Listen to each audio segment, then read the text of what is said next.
निलेश क्षीरसागर. क्षीरसागर दादा, आता पेठगावामध्ये आलोय आम्ही. काय जिल्हा परिषद निवडणूक लागली, पंचायत समिती निवडणूक लागली, काय कोणाचं वार आहे? पंचायत समितीला संजू भाऊ पवळे. कोवळे हो, गावचा उमेदवार. गावचा उमेदवार सरपंच आहे. आळंदीला व्यवसाय एवढा मोठा व्यवसाय, अजून सकाळी 8 वाजता असतात तिथे, रात्री 10 वाजता जातात, घरचा डबा आणून खात्यात. गावचा विकास केला त्यांनी, त्यांच्या मागे जनता आहे पेठगावची सगळी. पण म्हटलं जातं की पेठगाव आहे शिवसेनेचा बालेकिल्ला, त्याच्यामुळे इथं शिवसेनेचा उमेदवार आहे समोरून. पण शिवसेनेचा जर उमेदवार असला, हा घरचा उमेदवार आहे ना आमच्या, ते सुखदुःखात सामील असतात प्रत्येकाच्या. उमेदवार शिवसेनेचा असला तर तो नवीन आहे, आम्हाला हा परिचय यायचा ना. सरपंच आमच्या गावचे सरपंच आहेत. सरपंचाची काही कामं भरपूर आहेत. हे पाहता ये शेड पण त्यांचंच आहे. इथं गावात पाणी योजना, लाईटीचे त्यांनी भरपूर हे केलं. हे नाव आहे इथे, हे नाव पण त्यांचंच आहे.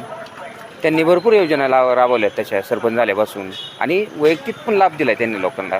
कोणत्या सपुदकात सामील असतात, कोणाला अडीअडचणीला मदत करतात. ते आर्थिक असो कुठलीही असो ती मदत करतात.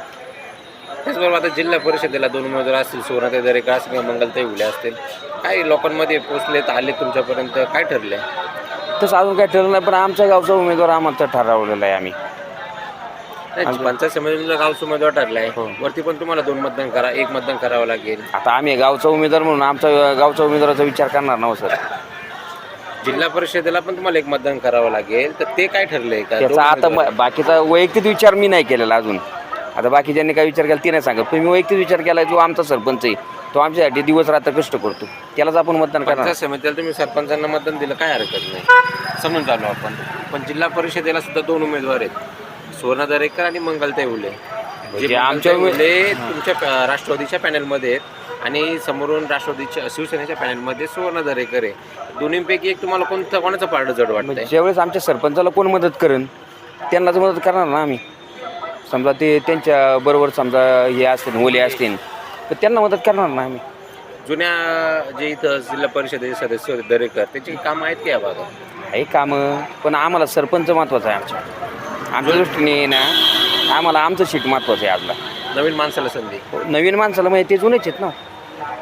त्यांनी कामं केलेली आहेत. ते सरपंच व्यवसाय एवढा मोठा असून गावासाठी जाटतात, ते डबा आणून खात्यात तिथे स्वतःचा. तुम्ही ऑफिस पाहिलं नाही अजून, पाहिलं का नाही मला नाही माहिती. ऑफिस बघा, त्यांचं ऑफिस भरलेलं असतं कायम. प्रत्येक याच्यात रात्रीदिवस ते कष्ट करतात.